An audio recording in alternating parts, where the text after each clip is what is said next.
Welcome to American Education FM, everybody. I'm Dr. Sean Brooks. Welcome back, everybody. Hope everyone had a good Christmas. Relaxing, I hope.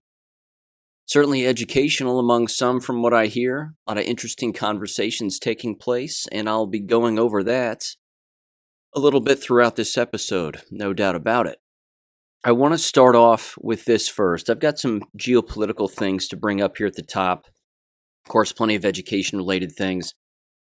And then a great deal of jab stuff, including a lot of stories, first-hand accounts, and anonymous posts, contributions from listeners as well, and their takes on what's been going on in the conversations that they were having with some family members.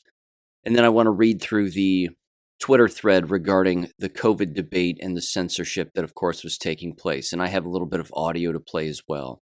There's a lot here, but let me get into it. First of all, you know that pattern recognition is one of those things that I'm keen on and certainly enjoy and try to pick up on as best I can. And I think that it's getting easier and easier to do. The sad part is that there are a great deal of people who still aren't figuring it out, and this is coming from the so-called awake. And I would put these people in that particular category. You know, these are the individuals who are on social media, on the main pages, in particular Gab. You hit the explore button and then you see what everybody's screaming and yelling about after a particular event has taken place. That's usually the tell that something is going on that is not quite what people think that it is. Again, you've heard me comment on this multiple times. And the one example, again, that immediately comes to mind has to do with Uvalde, Texas, and what went on down there. You know, the day after it happened, the so-called awake were all jumping on it, saying, "Oh my God, I can't believe this happened. What a tragedy. We got to keep our schools safe. Schools are terrible. They're unsafe," and blah, blah, blah. Everybody was saying the same sorts of things. Same wavelength of thought. Everybody was catching that wave, repeating one another. Very problematic. Again, you've heard me say this quote 1,000 times. I'm going to keep saying it. George Patton was right when he said when everybody's thinking alike, someone's not thinking. This is a problem. And this is continuing to happen with people, again, looking at everything one-dimensionally instead of even considering for a moment another dimension of thought on a particular issue. And again, Gab is one of those places where you can go and you can see that. I'm not saying that every comment that gets made about a particular issue is false. It certainly isn't. But when a particular subject hits the mainstream media, in particular the Zelensky stuff, that's very telling. So I want to dive into that briefly if I can. Let's examine this Zelensky guy for a moment. And let's go back in time. And I'm going to start off with this particular time frame. Donald Trump was in office when Zelensky was elected president. Zelensky, of course, is an actual actor. He's a former actual actor. He has surrounded himself in his own cabinet, so to speak, with actors. These were guys that were former actors also. That right there should be suspicious enough that what we are seeing is not the full story. And what we are witnessing is not what the mainstream media is telling us. Because again, if we're just going along with what the mainstream's telling us, then we haven't learned our lesson regarding the mainstream media. So people have to think differently about all of this. And this is, again, this is so problematic. Because these individuals that have all these followers and all these listeners and all this and all that, they just get emotional when they hear about all the Zelensky stuff and us giving him all this money, allegedly, and 1,000 other things. But again, let's go back to when he was elected, or selected, or whatever the process actually was. Donald Trump was in office. The two of them met in person. The two of them had conversations over the phone. And if you recall, it was that first phone call that Donald Trump was impeached over because they said it was a bad phone call and he was bribing Zelensky and something like that.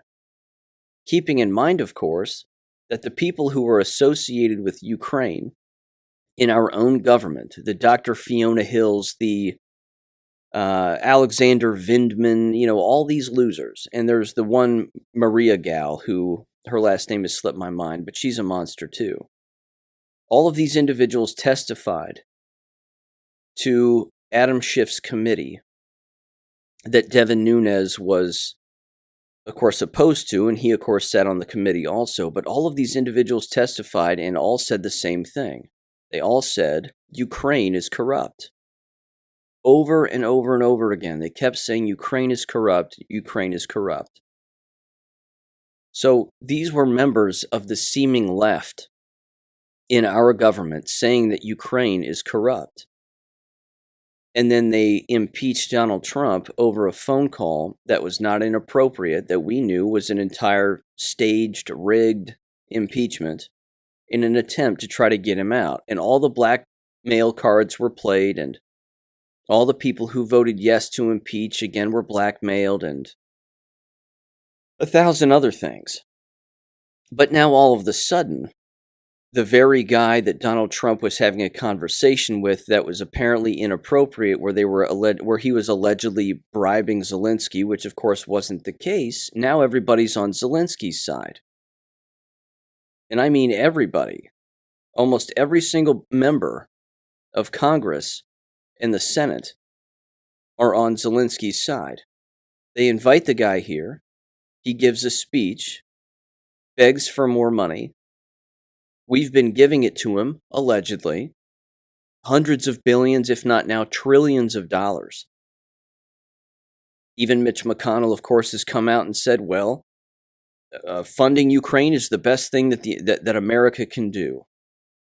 Ukraine is the thumbnail on the hand that is Russia. Russia is not a communist country. That card keeps getting played like that's historically or currently accurate. That's not true either. But here's the thing with Zelensky. Everybody on the seeming right who claims to be full-blown awake and red-pilled and knows what's going on, they're believing everything that Zelensky does and or says without considering the fact that he might be actually controlled by white hats. This is an actor. Let's look at some of these actors who have actually gone over, allegedly, to Ukraine, assuming that's where they actually are located, and met with this guy. You've got Tom Cruise, you have Sean Penn, and Zoolander. Ben Stiller. All actors going over there and shaking hands with him. I would encourage people to take this into consideration.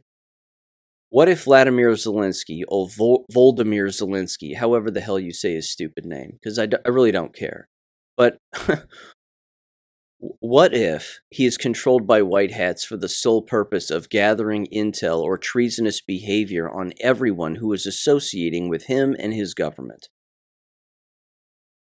And by that scenario, I mean any and all Americans, including foreign powers. That's a big fishnet. And we have to assume that there are white hats who know what's going on. Again, there's too much of this that is coordinated. There's too much of this that looks beyond ridiculous, if not just flat out stupid. It's too odd. Now we know that, again, that the left are not smart people. I mean, these are dumb, gaslighting individuals. We know this. But so much of this is strategically reckless that it seems too odd that they would even take the risk of doing this, because it seems far too reckless even at face value. So here's what I'll say, because I know that was a bit of a ramble, but I would just encourage people to consider that we're not watching what we think we're watching. Everybody on all sides, except for government, seems to think that Zelensky is a bad guy. Government seems to think he's a good guy. What if there's a third option? What if he is, in fact, a controlled individual who is a good guy, controlled by good guys, for the purpose, again, of catching as many bad guys as humanly possible? When it comes to money laundering, bioweapons funding, you name it, treasonous and seditious behavior, whatever it may be. This is something that people should consider, in my humble opinion. I'm shocked more people aren't considering this. But this is the litmus test. This is just one more example of a litmus test, just like Uvalde. Everybody was saying the exact same thing about that. That's a problem. When everybody's saying the same thing, that's usually not the real truth or the real answer. So I wanted to throw that out there if I haven't said that before one more time. It seems manufactured. The whole thing seems remarkably manufactured. Not to mention, no one has any actual proof that a single red cent has been sent to Zelensky or to Ukraine for anything. All we're hearing are money amounts, but we're not physically seeing checks. We're not watching them get cashed. We're not watching them get turned into a product that is then being used either in their own defense or whatever. Again, Russia could wipe them off the face of the planet in an instant if they wanted to, but they're not going to because they don't want to. They've gotten rid of biolabs. Excellent. They should have. That was the whole point. But what else have they done? They've fed the Ukrainian people. Russia is feeding the Ukrainian people. They're giving them shelter. Ukraine, 3 provinces at least, voted to remove themselves from Ukrainian power. They voted for it. Their own citizens, not under duress. They didn't have guns to their heads. They want nothing to do with the way that things have been in Ukraine. And so Russia has taken control of those areas. That's great. The Ukrainian people like that. People aren't considering this, nor are they paying attention to it. Again, Russia is not a communist country. They're one of the whitest, most Christian countries that exists on the face of the planet. And they want to keep it that way, and they should. But there's so much money laundering taking place in Ukraine, and it's really the root of it is our own government and our own government officials. And we know this. Mitt Romney's connected to it, John Kerry is connected to it, Joe Biden is connected to it, etc., etc. So are countless other people. So I would just encourage people to consider that because that's very real. It's a very real possibility that what you're watching isn't real and that Zelensky is in fact controlled by white hats for the purpose, again, of just being a giant fishnet and catching multiple people. It doesn't mean that it has to be the thing that's actually happening. It just means that it's something that people should consider instead of blindly following that hive mind mentality of, buzz, buzz, buzz, he's a bad guy, and all the government bad guys are supporting a bad guy, and it's happening right in front of everybody's face. Maybe there's more to it. There has to be. Almost everything is multidimensional these days, and really always has been. It's just that we're more awake to it these days than we have in past days. So that's my 2 cents on the Zelensky thing. The Kerry Lake trial. I watched both days of this in its entirety, and much of it was very revealing. I want to focus in on 2 aspects of it. I'm not shocked at the verdict, which of course basically said that there was no fraud, not enough to rule against, and whatever else. That's of course complete horseshit, and everybody knows it. At the very least, the judge could have ruled that the election results need to be halted, and that the certification, although they've signed off on it already and certified it, needs to be reversed until more investigations are done. He could have even ruled, if he wanted to, that a new election take place with the exact same ballot, counted by the exact same machine, with no problems on it whatsoever, or that they are hand counted, that each ballot's hand counted. A judge has the ability to do that. Did that happen in this case? No, it didn't. But there's 2 individuals that I want to focus on that were a part of the Maricopa County defense. Because the individuals for the prosecution, the witnesses that they had on the stand, it was very well done. They knew exactly what they were doing. They were experts in their field. They were individuals that knew the law. They even knew the law better than the lawyers for the defense for Maricopa County and for Katie Hobbs. I thought that was interesting. Some embarrassing moments there. But there was one individual, Scott Jarrett is his name. He's the Maricopa County Elections Director. Immediately, I caught this the second that he said it, because he was asked about it briefly. He was asked about the ballot printing. And the issue, of course, was that the ballot image was shrunken down an entire inch onto the same size piece of paper. And then they were expecting the ballot machine to read an image that was an inch shorter on all sides, totaling an inch, basically, and from 20 inches, I believe, to 19 inches. And then the machine, they said, could not read those properly, but don't worry, they were counted effectively, either by hand or through some other method.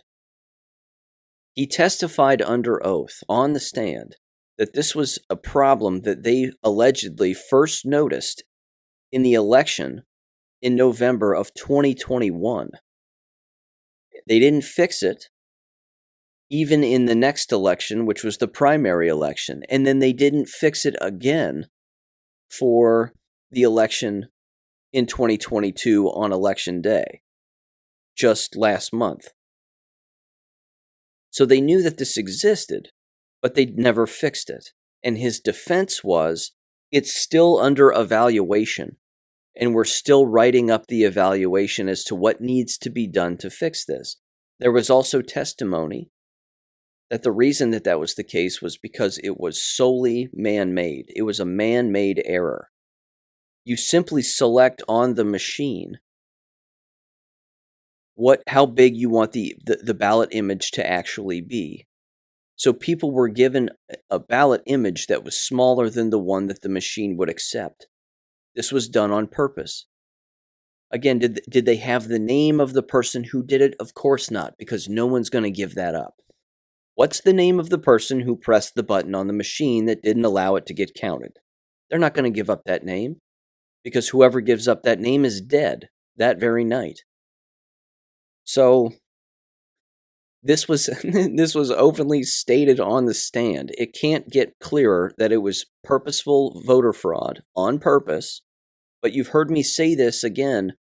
I think I said it at least a month or so ago. I was reading posts on this show, and I was saying that we know that there's going to be voter fraud, but don't expect anything to happen after the voter fraud on Election Day, and then the days leading up to, or any reversals, so to speak, leading up to the actual swearing in of these people. If these people get sworn in, that's the nail in their coffin. It's after the swearing in where the real shit is going to hit the fan, and it has to, because you can't possibly believe that Kari Lake lost, or that anybody who was a Republican on that ballot lost. They all won, all of them, because no one votes for Kari Lake and then votes Democrat across the board for everybody else, including the alleged Senate winner, Scott Kelly, I believe his name is. You know, the fake NASA astronaut guy. There's no way he won either. Blake Masters had to have beaten him. So, again, it's demoralizing, but it's supposed to be. It's supposed to show people, and it's supposed to make people angry, is my point. It's supposed to get countless people to understand that you cannot rely on the judicial system to do the right thing. And when they don't do the right thing, don't be surprised that they didn't do the right thing. These judges are blackmailed too. I mean, I even saw somebody say that the judge was associated with the Church of Latter-day Saints. And they were actually saying that this was a good thing. They're saying that there's no way that a judge who was associated with the Church of Latter-day Saints would make a poor decision as a judge. That's absurd. That makes zero sense. Even more so, if the person's religious affiliation is out there and they've always been associated with the Church of Latter-day Saints and they're a Mormon, and They've always been, and they were brought up through all those schools. They would never, ever go against whatever. The Mormon, the Book of Mormon or whatever the hell. No, no. That's even shadier. That's even more shady than someone who would not affiliate with one denomination or another, let alone publicly. So again, that's my 2 cents on that scenario as well. I'm certain more is going to happen because more has to happen. Again, we've been told 1,000 times that military is the only way. We can't expect these judges to just start making positive decisions regarding this sort of thing. So if we start with that wavelength of thought, we're not going to be disappointed when a particular verdict comes down the line, that we hope goes in one positive direction, but it doesn't. And then we just become more demoralized. Becoming demoralized at this point is for the people who are still waking up. We're already awake. We know what's going on. We've been demoralized enough already. We get it. We've seen it with our own eyes time and time again. Every door has been closed. Every switch has been hit. I mean, we fully get it. Look at what all the judges did and all the panels and government panels did regarding the 2020 election. Did anybody reverse anything on a grand scale? No. Which means 2020 hasn't been fixed. Not publicly, anyway, for people to actually see, because there are people holding office right now who didn't win their elections. Now, Kari Lake again has said they're going to appeal to the state Supreme Court. And then they're going to appeal to the Supreme Court. So what are we expecting to happen there? We can take guesses. Do we actually believe that the state Supreme Court of Arizona is going to rule against a Maricopa County judge?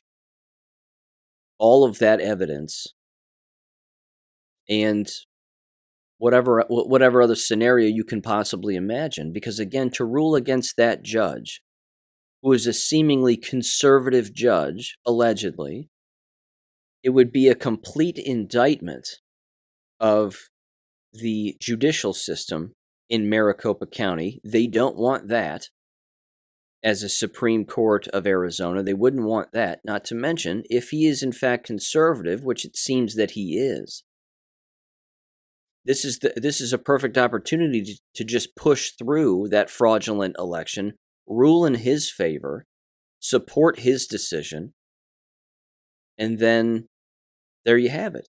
Then everyone will know that the state Supreme Court doesn't have the backs of the citizens of Arizona. That's a big message that's getting sent. It's an important message. You can't trust government under any circumstance whatsoever. You've heard me say it. I'm an abolitionist on all of this. Completely. All these branches of government are bought and sold. Every single one of them. Yes, there are good individuals out there, but if those good individuals, if their vote doesn't count, or they're overruled by whatever it is, a 3-2 vote or a 4-1 vote, and that 2 or 1 person who voted correctly and ruled correctly is outnumbered, it doesn't matter. They're outnumbered. Which means, again, the entire system is broken.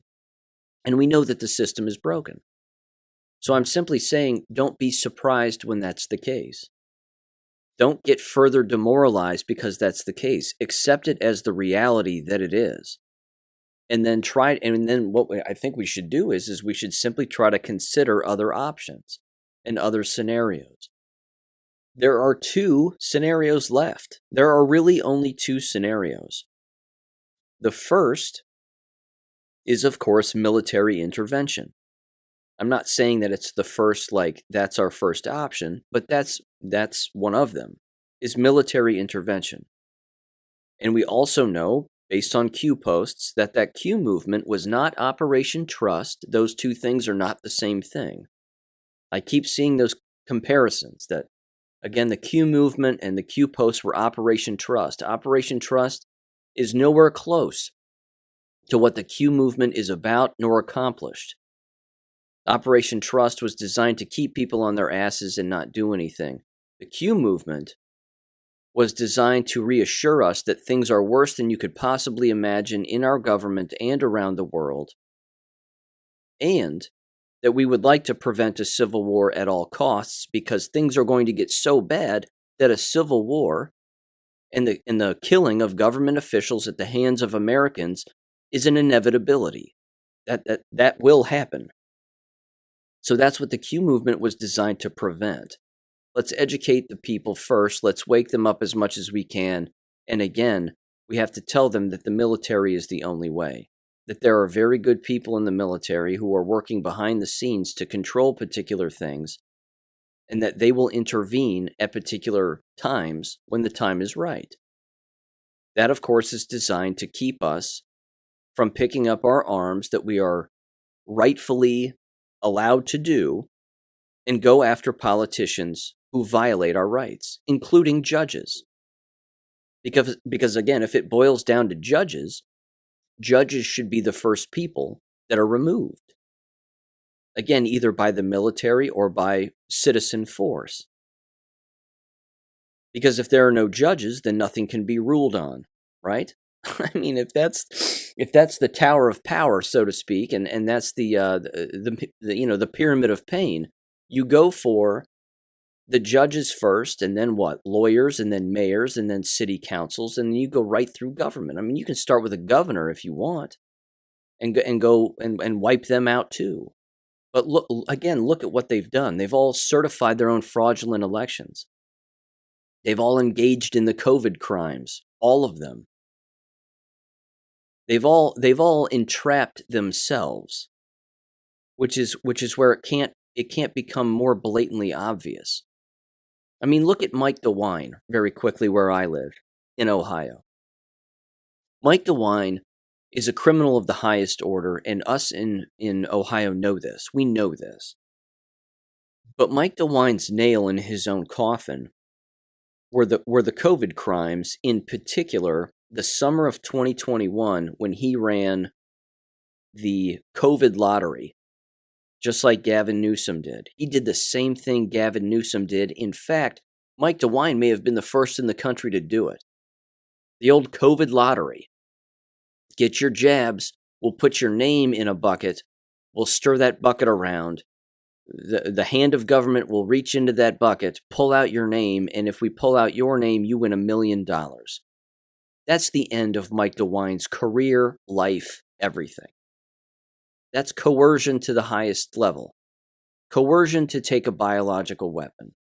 And plausible deniability will not get him out of it. Well, I didn't know it was a biological weapon. Well, I didn't know.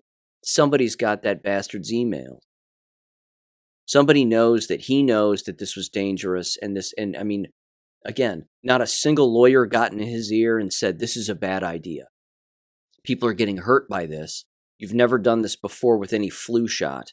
You've never done this before with any other shot. Why are you doing this now all of a sudden? And they had 5 or 6 drawings. And now look what's happening with the Twitter threads and all the information that's rolling out and all the audio and all the lawsuits and the doctors and nurses dropping dead and everybody dropping dead from these shots. He's backed himself into a corner. He can't get out of it. He's not the only one. It's everybody. It's everybody who is associated with all of this. Again, whether it be election fraud or it be the COVID crimes, same bucket, same problem, same things. My point is there are only 2 options left, and it's not relying on the judicial system, because that would imply that they would have to rule against themselves as an apparatus, and they're not going to do that because they don't want to do that. Why delegitimize yourself in your own job when you're holding that own position? Again, judges are elected. They won't get elected again.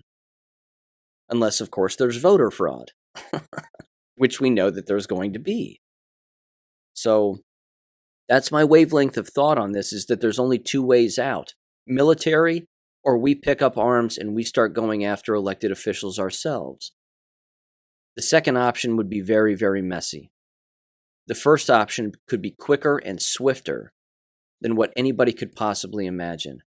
I would implore everybody to keep this in mind too, on a positive note. The National Guard is deployed everywhere across the United States right now. They have been for quite some time.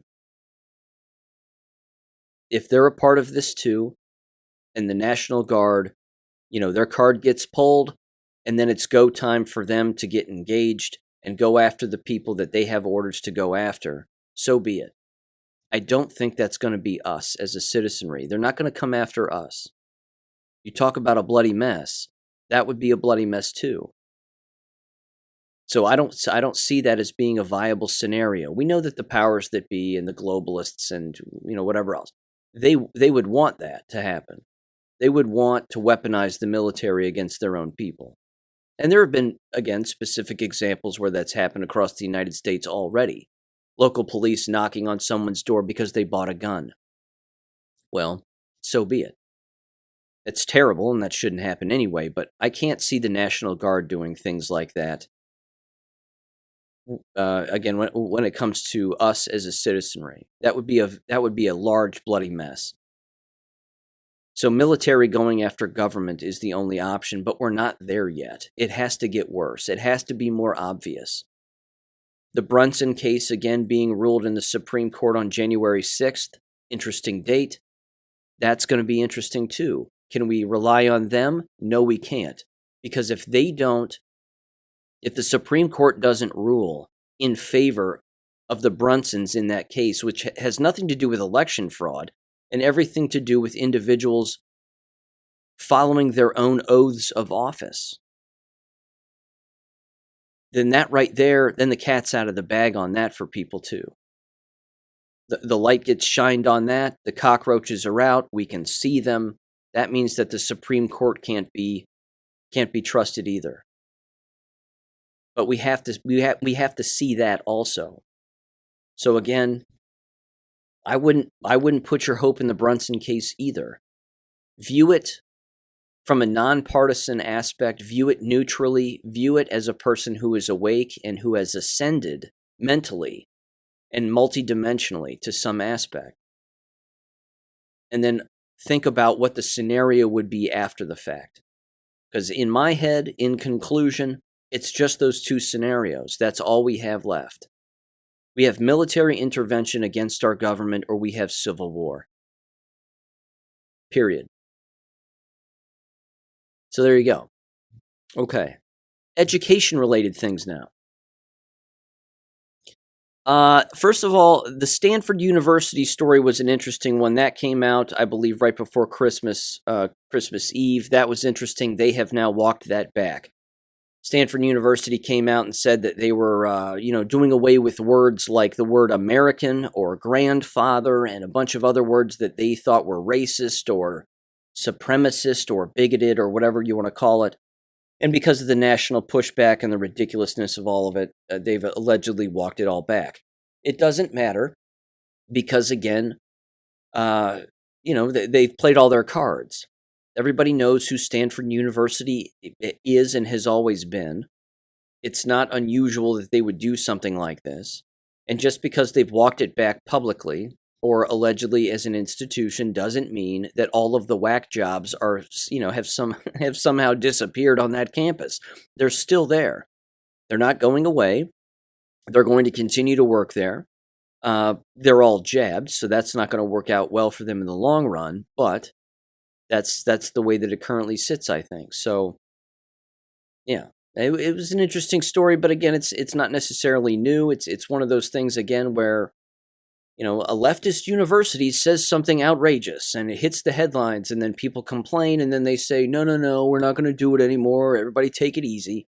Well, they'll still do it. They'll just do it, behind the scenes in smaller avenues. Professors will encourage students to use different words. Instead of American, say citizen of the country or person who lives here, something like that. So they'll just make up whatever they want, but there you go. Here's another one. This one was weird too. This comes from the Western Journal. It is titled, Florida School Employee Complains Over 10 Words Painted on Parking Spot. Quote, it's attacking me. This again, not unusual, the insanity from individuals on the left. let alone individuals in the education business. But it says the following. It says a Pasco County Schools employee filed a complaint with the principal about her coworker's parking space at Wiregrass Ranch High School in Pasco County, Florida. The teaching assistant, Marina Gentilesco, there we go, said she was offended by a Bible verse that her coworker painted on her parking space, according to WFLA TV. It says the Bible verse is taken from Philippians 4:13, which reads, "I can do all things through Christ, which strengthens me." Quote, "I said Christ. I was startled by it. I was very upset by it," Gentilesco said, according to WTV-TV. Gentilesco said she wouldn't have such a problem if it were something inside of a church building, but she feels it's inappropriate to display a Bible verse on a parking spot. Quote, "You put it on state-funded property, I'm not okay with it," she said.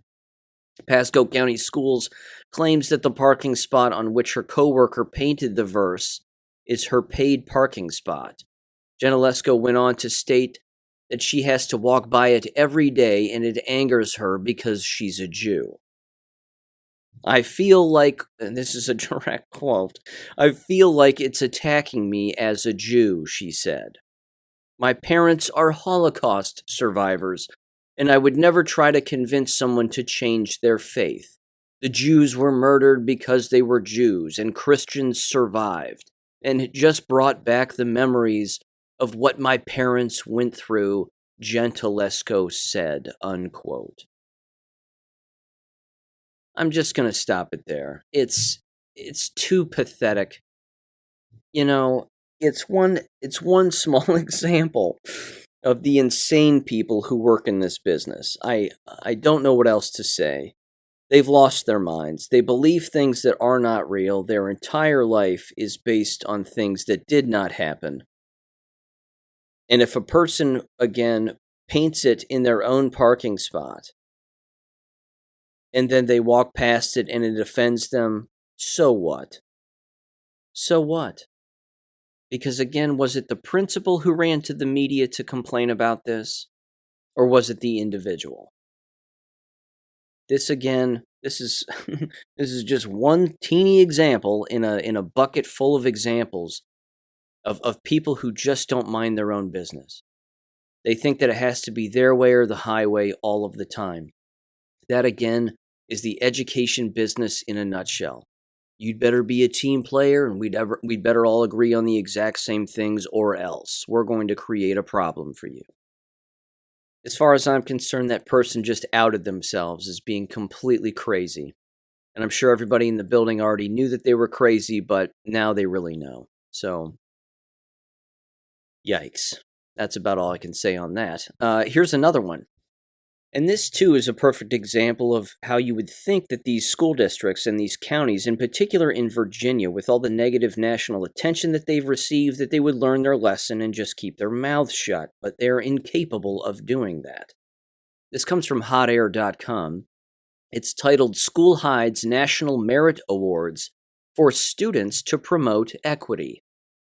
They were keeping the merit awards away from the people who actually earned them because they were not the race that the people wanted to win the merit awards.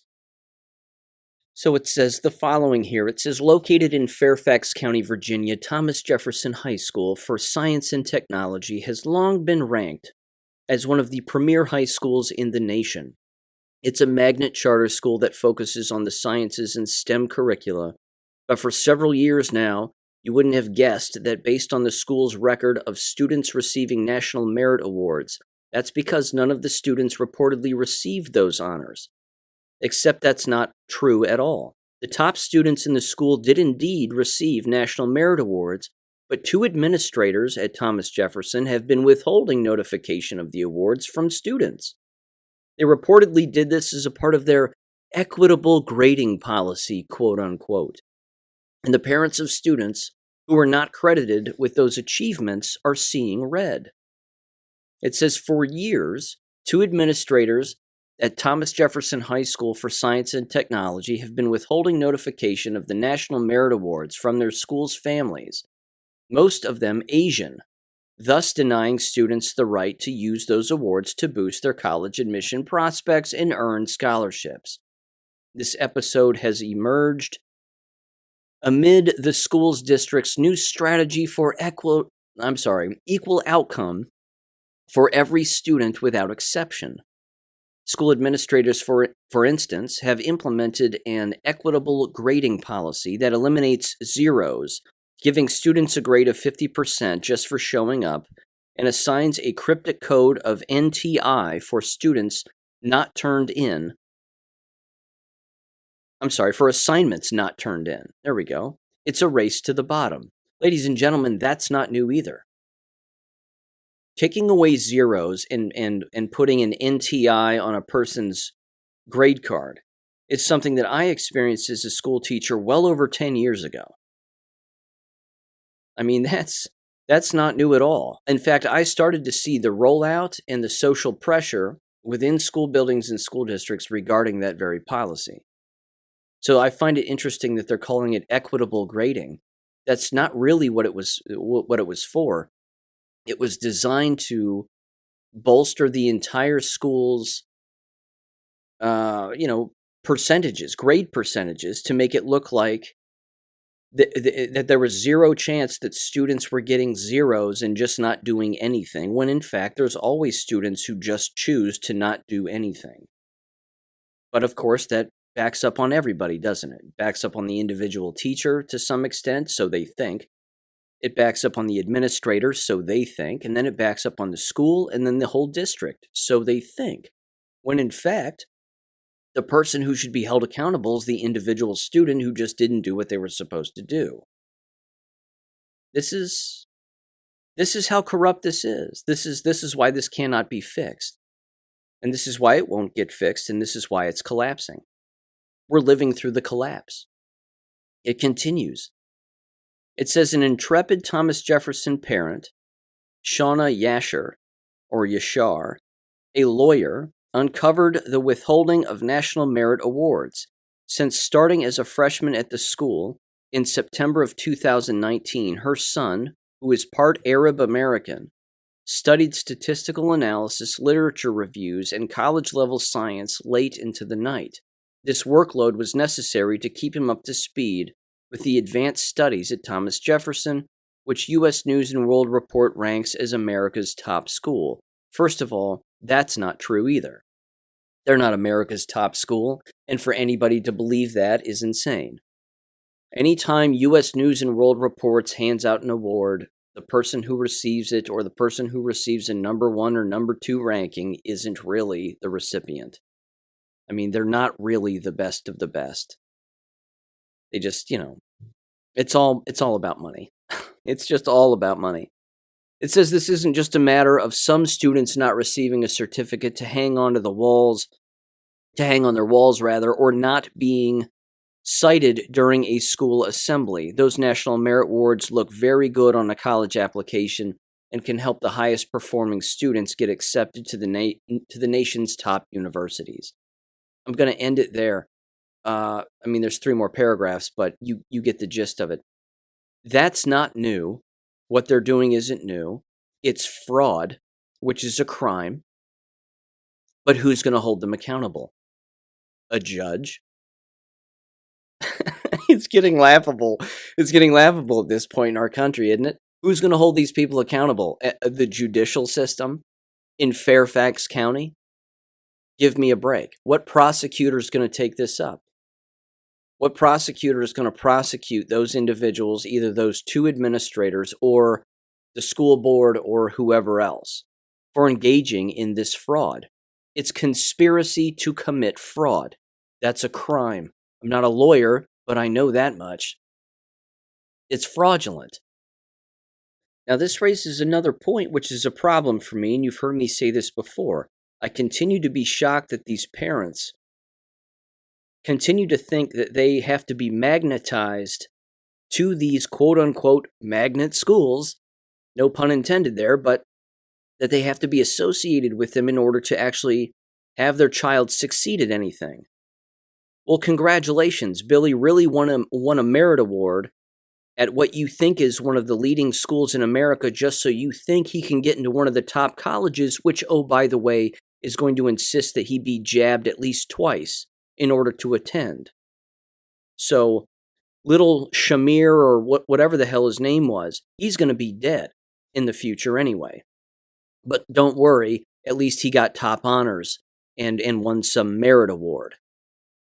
But he's got to take these jabs in order to attend. This is the dead-end road that people are not seeing. It's the dead-end road that they just aren't figuring out. You know, it's like the parents who, again, bless their hearts, because I know that, you know, there's a lot of good people that are still engaging in these practices, but it's like the parents who send their children to dormitories to live in dormitories. And they aren't telling their children that you don't have to live in a dormitory for 2-3 years when you attend a particular college campus. I mean, there's lots of ways to get a college degree. Lots of avenues to obtain a particular education if you think that, again, needing that particular piece of paper is necessary to accomplish what you think you want to accomplish in the future. You don't have to play the game the way that the institution wants you to play the game. You don't have to take the shots. You don't have to live the way that they want you to live. You don't have to eat their slop food. You don't have to do all of that. You can be more independent and still attain what it is that you want to attain.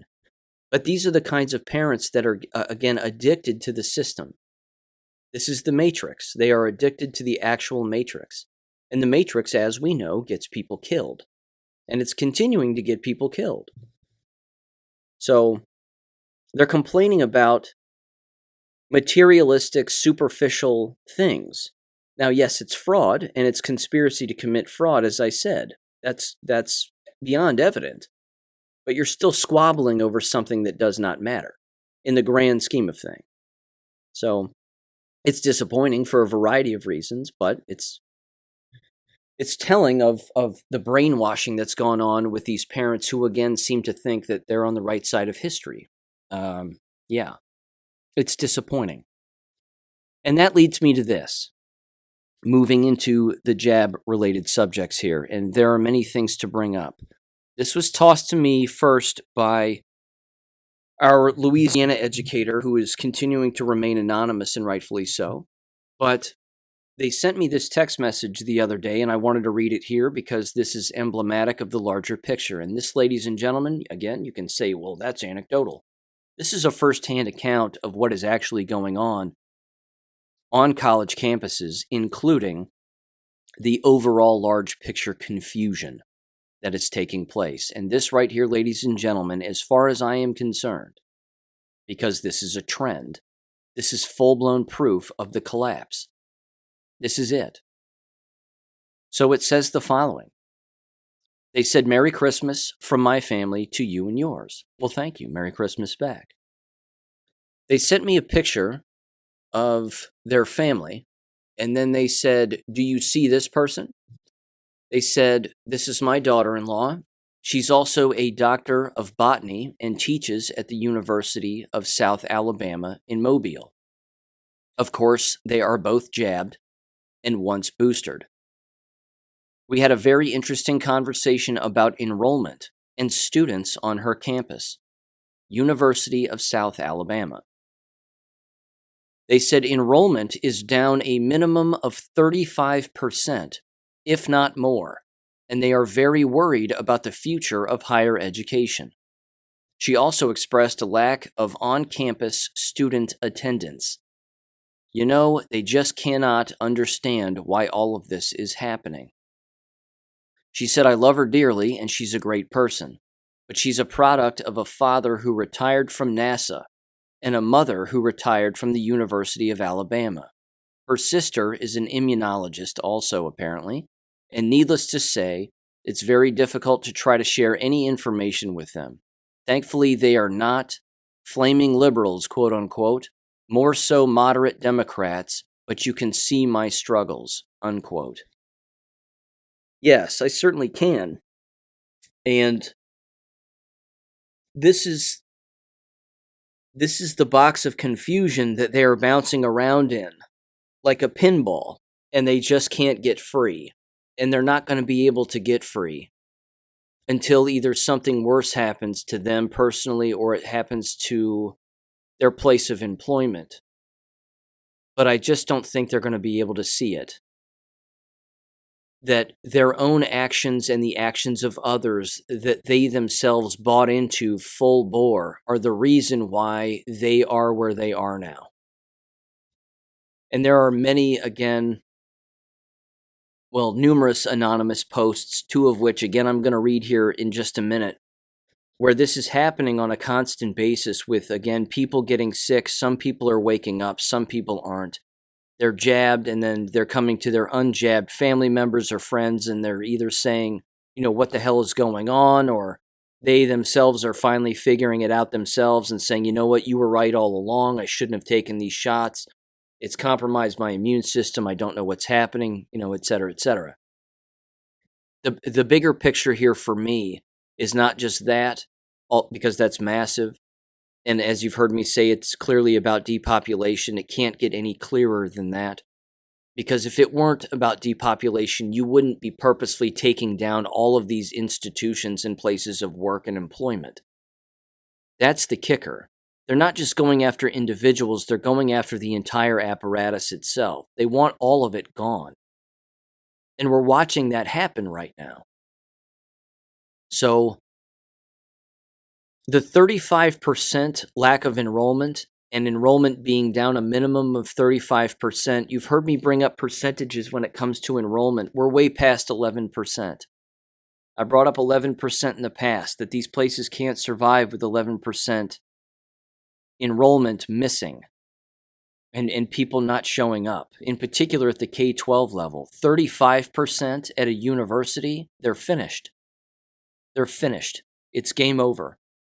You can't maintain the electric bill with 35%. Not to mention, what's your only option then? To raise prices, raise tuition, raise room and board, raise classroom fees, technology fees, etc., etc. You can't do that either in a manufactured recession or depression, which is what we are experiencing now. It's all manufactured. It's not some accidental mathematical equation. It's human beings flipping switches, pulling cards, playing cards to make sure that the entire thing collapses. And it's happening. And that text message right there is full-blown proof that it's happening. And that there are people inside, of course, who are experiencing this firsthand, and they have no idea what they themselves are experiencing. Here's another one, and I'm going to leave out who this came from for anonymity purposes. But trust me, this is an individual who is trusted to the show, has sent material before, and has been a guest. They said the following: our provost is a big believer in the jab. So we're talking about a university here. They said during lineup for graduation, she begins to complain about chest discomfort. Mind you, that she has been double vaxxed and boosted and tested positive for COVID twice. They medevaced her to a local hospital where she has survived apparently, but she's mum on her diagnosis and stayed overnight and then returned the day after she was discharged. And she was complaining about a reoccurrence of symptoms. Smart lady in many ways, but dumb when it comes to the trust of the government, unquote.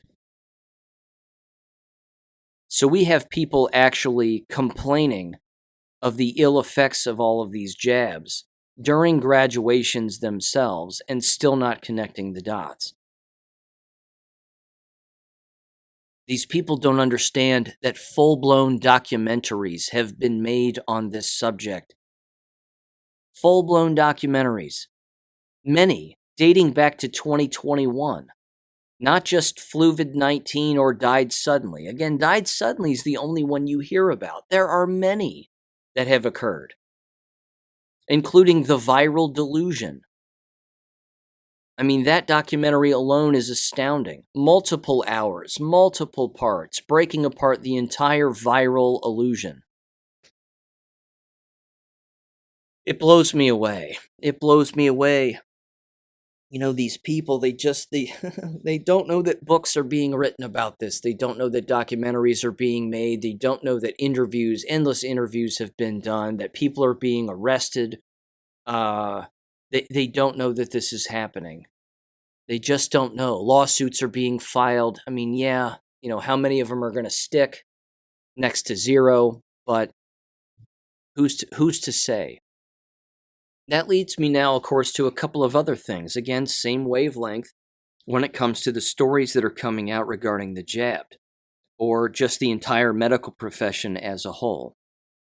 Over this past Christmas, of course, a number of people have died as a result of the snow blizzard that went through, in particular in the northern states, like Buffalo, for example, and the Lake Erie towns and cities around Lake Erie with the flooding and the freezing and the feet of snow. Numerous people have, of course, died as a result. And it's not just, again, people getting stuck and people freezing to death. It's people exerting themselves because they've taken these shots and now they're exerting themselves with shoveling snow and a number of other things that they're doing, of course, and they're dying as a result of that. So I'm not sure how I would categorize that. Secondary or tertiary jab-related variables, so to speak, as a result of course, them taking the jabs. That is certainly another avenue, and I would again say another variable in the equation that is causing people to die. And that has unfortunately happened. And I'm sure is going to continue to happen in the winter months here. There's another one, which was specifically brought up by Carrie Madej, Dr. Carrie Madej, in the last episode of the 5 Docs on the Critically Thinking channel on Rumble. She mentioned a story that she personally experienced regarding the medical apparatus when all she was trying to do was get her leg x-rayed that she broke in a plane crash this past year. She said that the medical place where she was going originally in Georgia had closed its doors because the specialist that she was going to for x-rays and other advice was on maternity leave. And that was happening apparently, but they ended up firing everybody in the building, and the building ended up closing down. So she ended up going to another place. She said it was a very nice place in Atlanta. They had valet parking, the whole thing. She goes in and she says the people that are working inside of this building are remarkably unprofessional. That they seem to have no idea what they were doing. They knew she was a doctor. She identified herself as a doctor. They didn't take any vitals of any kind, in the initial appointment, why you're here, all that stuff. They take your temperature, they weigh you, they do all those things on the spot. They were just asking her how she felt, what she thought her temperature was, what she thought she weighed. She goes, this is remarkably unprofessional and you don't do it that way. She then described how they wouldn't let her view the x-ray of her own leg. Now, again, wrap your head around that. Why would you not let a doctor who, again, has seen x-rays before? Dr. Madej's not an orthopedic surgeon, but she's seen x-rays. Why would you not allow them to see their own x-ray of their own broken leg that is in the process of healing and has a metal plate in it and XYZ? She just said again that the things that they were saying and the things that they were doing was incredibly unprofessional, remarkably lazy. And they couldn't understand why the place was being run the way that it was. Now, Dr. Madej knows why, and she said why. She said they're hiring the worst people. They're hiring people that are completely unqualified, who are just either skating through school or doing just enough to get by or whatever it may be. But the disappointment in their storytelling regarding this entire situation, again, is emblematic of the larger picture. This is every institution now. This is all of it, which, again, you've heard me bring this up too, and I had a previous guest from a Texas college that specialized, of course, in the trade schools and was bringing this up specifically. They said, hey, look, Sean, don't let people tell you that trade school is the be-all, end-all alternative to universities or medical school or whatever it may be. They said these places are going woke also. So, of course, as we know, is the entire nursing profession and the medical profession. They've always been that way, but much like the K-12 and university setting, they're far more likely to fall for all the bullshit and just go down that dummy wavelength of thought that, well, the larger apparatus tells us we have to behave this way, so now we're going to behave this way. They said Dr. Madej was also talking about how unprofessional they were with just their basic conversation. They didn't understand that, it's a serious situation, a broken leg that's healing that has a medical plate in it. Let's be professional about the entire situation instead of making casual comments about how a person is dressed or, this, that, or the other, or, their speech and their tone and their manner and all of that. The bedside manner, so to speak. All of this was just being ignored. But this, again, is the larger picture. And again, is to get back to the trade school thing really quick, I mean, that's part of the problem also, is that people don't understand that that's happening in the trade schools too. And if that's happening in the trade schools, what does that mean about the infrastructure of our entire country? It too is going to become more lazy. You're going to have more individuals engaging in a particular profession for which they are not really qualified. Yes, they passed a test. Yes, they got a license. But do they know how to really solder two water pipes together? They might not. So again, it begs the question, how many homes are being built that are just going to crumble? How many buildings are being built that are going to crumble? A variety of things. So there's lots of issues here. And again, a lot of it has to do with the jabs. A lot of it has to do with the judgment. A lot of it has to do with the crumbling of the actual infrastructure in our country as a whole. I don't see that necessarily getting better. Now I'll mention these two Anon posts also. And then I have a quick piece of audio here from Tom Rentz, and then I want to read lastly through the Twitter thread regarding the COVID debate. The first anonymous post says this. It's titled, "There's no helping some people. The brainwashing has seeped into every pore." It says, quote, "Best friends since childhood. Her mother was diagnosed in October with stage 4 cancer of lungs, brain, and a rare adrenal gland cancer. She had every vax and booster. I've been trying to convince said friend since the very beginning of the vax rollout that it's poison. Told her it causes cancer, heart attacks, strokes, etc. Even told her that people are developing rapid cancers that present at stage 4 straight away, and many are developing rare cancers too. Her mother developed stage 4 cancer, and a rare one at that too. According to her, it's just a coincidence. Thought I'd finally convince her a month ago. She seemed to get nervous when I showed her the mountain of evidence that is coming out. Nope, her and her mother had another booster 2 weeks ago. Called me yesterday, mother has a blood clot in her leg. This time the excuse is, it's caused by the cancer. There's no helping some people, seriously. Imagine the disconnect going on in their brains to come to the conclusion that it's all conjecture," unquote. Yep, just proves that many people just cannot be helped. They're going to rationalize it any way that they possibly can so that their mind can make sense of it. Because again, having their mind bend in a way that doesn't make sense in order to arrive at the truth is going to be a very difficult thing for countless people. Here's another one. It says, "I refuse to hide my power level IRL." It says, context means everything, and if someone is going to ask my thoughts or opinions on something, I don't hold back. My goal in life is to red pill as many people as possible. I didn't hold back rather during the lockdowns and told lots of folks that the vaccines were killing people because the powers that be were trying to lower the world's population closer to what was chiseled into the Georgia Guidestones, 500 million people tops, to be in balance with the earth and nature altogether.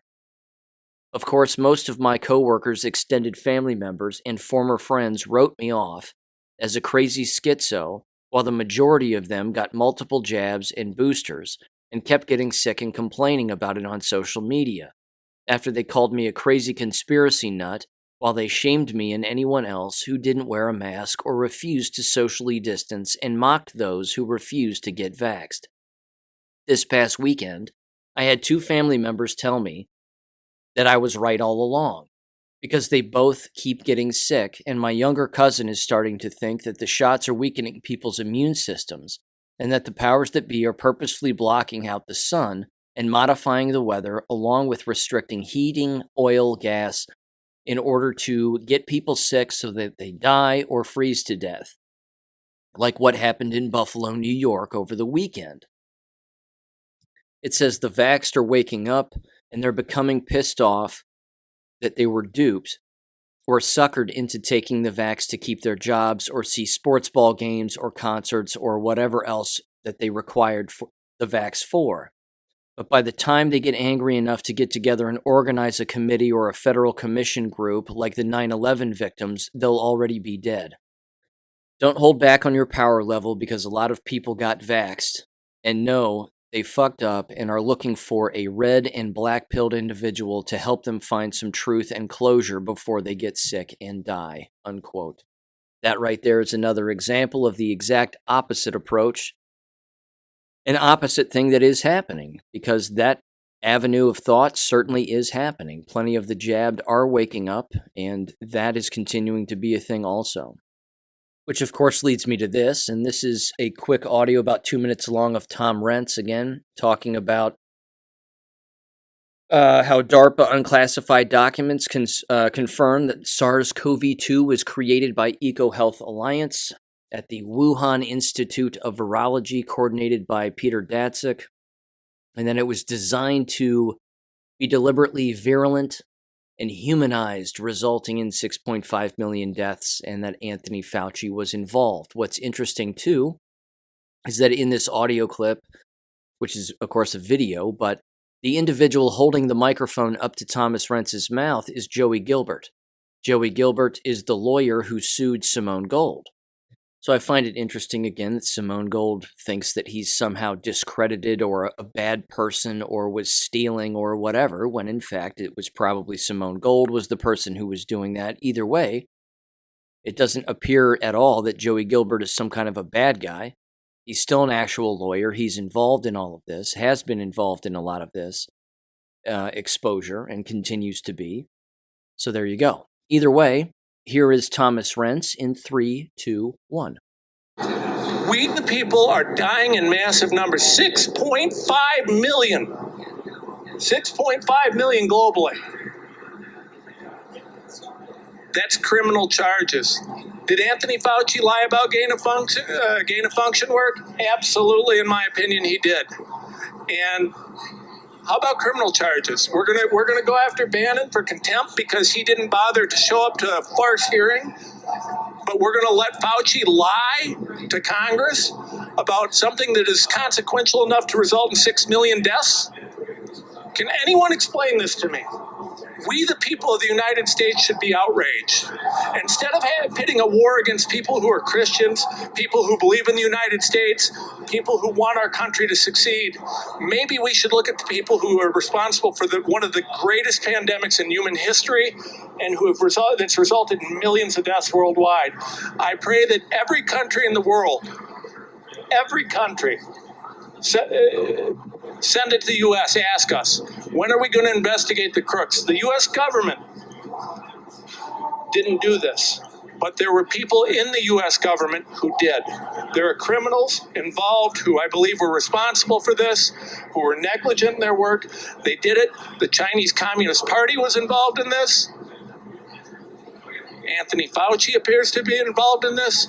Peter Daszak appears to be involved in this. Let's hold them accountable. It's time for criminal charges, criminal investigations. There's a couple questions. Jail, here we go. Is this the same Peter Daszak they sent to investigate the Wuhan leak? Yes, this is Peter Daszak who was out there. We sent him to China to decide whether or not this was a lab leak or natural origin.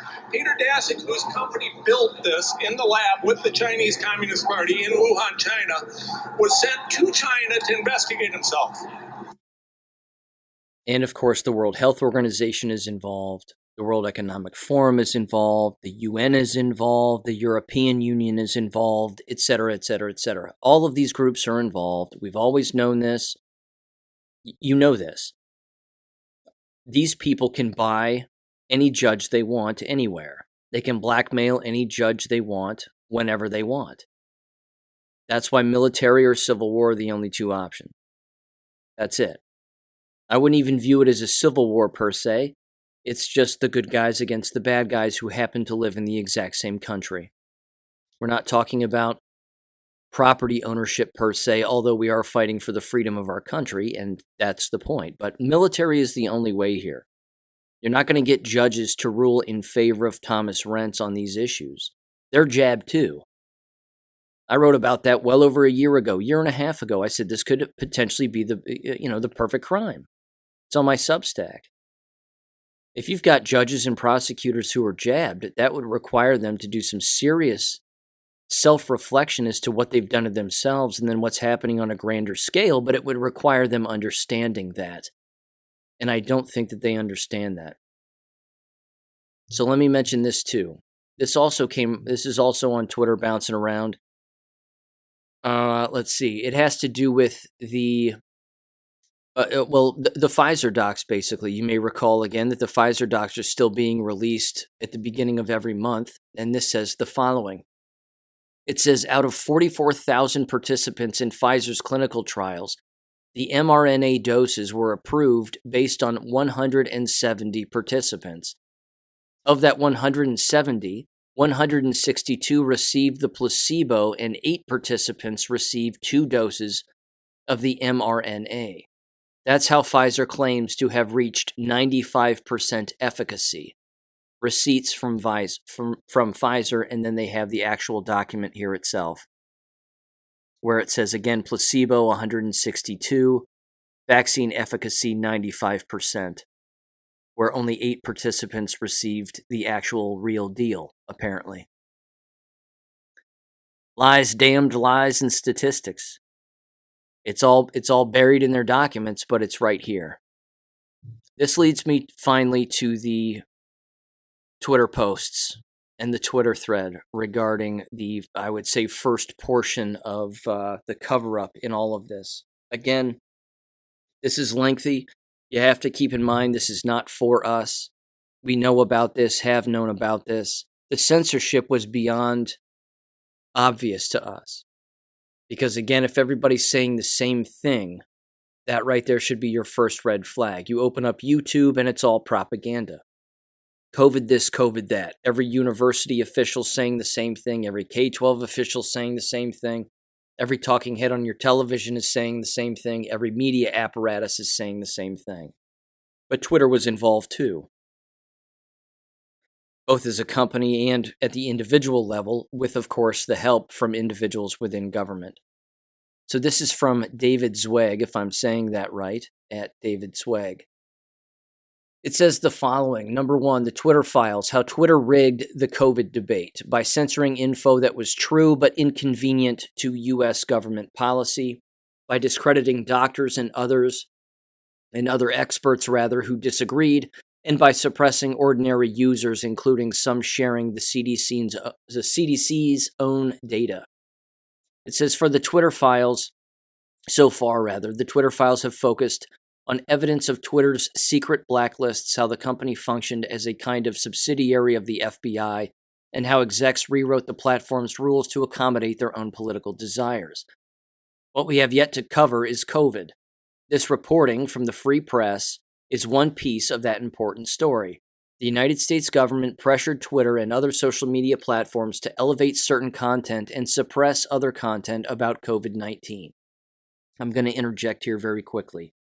YouTube and Google are two of the most widely used, still to this day, don't know why, but still two of the most widely used platforms that exist, and they were directly responsible for all of this also. It continues. It says the United States government, I already said that, blah, blah, blah. Internal files at Twitter that I viewed while on assignment for the Free Press showed that both the Trump and Biden administrations directly pressed Twitter executives to moderate the platform's pandemic content according to their wishes. At the onset of the pandemic, according to meeting notes, of course there was no pandemic, the Trump administration was especially concerned about panic buying. They came looking for help from the tech companies to combat misinformation about runs on grocery stores. But there were runs on grocery stores. It says it wasn't just Twitter. The meeting with the Trump White House were also attended by Google, Facebook, Microsoft, and others. It says when the Biden administration took over, one of the first meeting requests with Twitter executives was on COVID. The focus was on anti-vaxxer accounts, especially Alex Berenson. It says in the summer of 2021, President Biden and social media companies were quote-unquote killing people for allowing vaccine misinformation. Berenson was suspended hours after Biden's comments and kicked off the platform the following month. Berenson sued and then settled with Twitter. In the legal process, Twitter was compelled to release certain internal communications which showed direct White House pressure on the company to take action against Berenson. And again, they've got the receipts, they're showing the screenshots, the emails, all that stuff. It says a December 2022 summary of meetings with the White House by Lauren Culbertson, Twitter's head of U.S. public policy, adds new evidence of the White House's pressure campaign and cements that it repeatedly admitted to directly influence the platform. Culbertson wrote that the Biden team was very angry that Twitter had not been more aggressive in deplatforming multiple accounts. They wanted Twitter to do more. Twitter executives did not fully capitulate to the Biden team's wishes. An extensive review of internal communications at the company revealed employees often debating moderation cases in great detail and with more care than what was shown by the government toward free speech. But Twitter did suppress views, many from doctors and scientific experts, that conflicted with the official positions of the White House. As a result, legitimate findings and questions that would have expanded the public debate went missing. There were three serious problems with Twitter's process.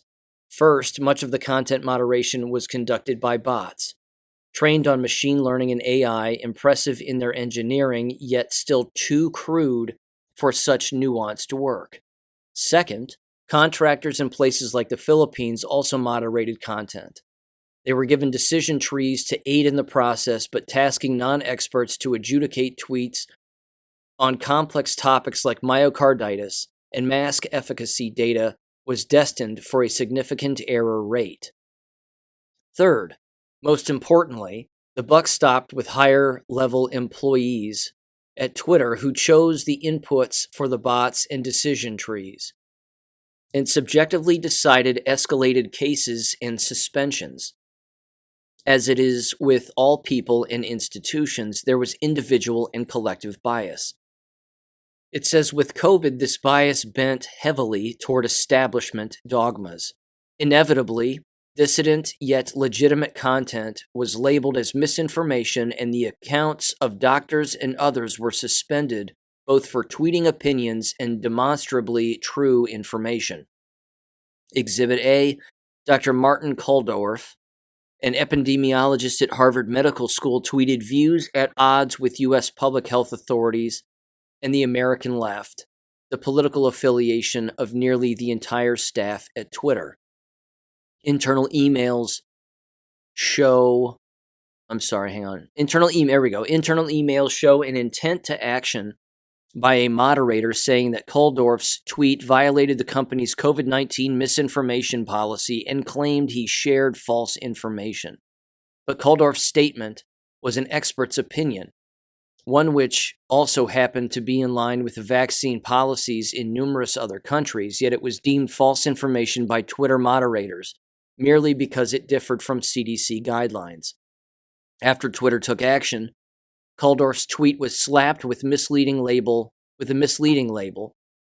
and all replies and likes were shut off, throttling the tweet's ability to be seen and shared by many people, the ostensible core function of the platform.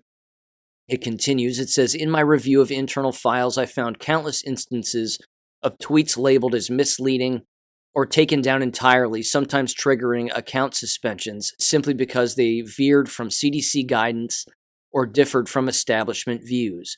A tweet by Kelly KGA, a self-proclaimed public health fact-checker with 18,000 followers, was flagged as misleading.